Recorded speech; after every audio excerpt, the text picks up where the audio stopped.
ক্ষমতাচ্যুত হওয়ার ৬ মাস পর ৬ ফেব্রুয়ারি রাত ৯টায় ছাত্র সমাজের উদ্দেশ্যে ভাষণ দেন সাবেক প্রধানমন্ত্রী শেখ হাসিনা। এর আগের রাতে সামাজিক যোগাযোগ মাধ্যম ফেসবুকে নিজেদের ভেরিফাইড পেজে এক পোস্টে নিষিদ্ধ ঘোষিত সংগঠন ছাত্রলীগ এই তথ্য জানায়।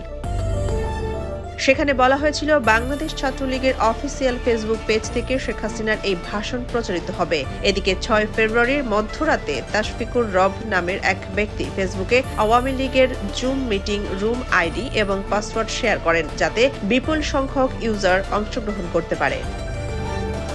এর ফলে বিএএল সদস্যের মধ্যে ব্যাপক ট্রোলিং এবং হতাশা দেখা দেয়। বিভিন্ন ফেসবুক প্রোফাইল ও পেজে তাকে বাংলার ব্যাটম্যান বলতে দেখা যায়। তাশফিকুর রব পূর্ণতা ফাউন্ডেশনের প্রতিষ্ঠাতা এবং নির্বাহী উপদেষ্টা। তিনি বর্তমানে মার্কিন যুক্তরাষ্ট্রের কলেজ রিপাবলিকান ছাত্র শাখার রাষ্ট্রীয় রাজনৈতিক পরিচালক এবং পূর্বে টেস্ট ভাইস চেয়ারম্যান হিসেবে কাজ করেছেন, যা তার ফেসবুকে প্রোফাইল থেকে জানা যায়।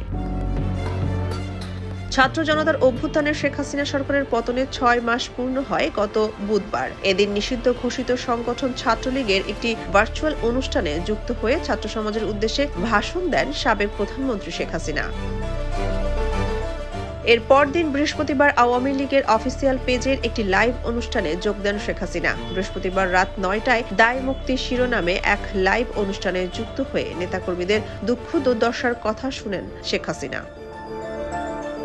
উল্লেখ্য, গত ৫ আগস্ট আওয়ামী লীগ সরকারের পতনের পর সেদিন দুপুরে হেলিকপ্টার ও পরে একটি সামরিক বিমানে করে ভারতে চলে যান শেখ হাসিনা। বর্তমানে তিনি দিল্লির অজ্ঞাত স্থানে বসবাস করছেন। প্রথম দিকে বেশ কিছুদিন নীরব থাকলেও পরবর্তী সময়ে বিভিন্ন জায়গার দলীয় নেতা কর্মীদের সঙ্গে ভার্চুয়াল যোগাযোগ রাখতে দেখা গেছে তাকে। এছাড়া বিভিন্ন সময় টেলিফোনের মাধ্যমে নেতা কর্মীদের অডিও ফাঁস হয়। পরে অবশ্য জানা যায় সেগুলো বেশিরভাগই ছিল ভুয়া।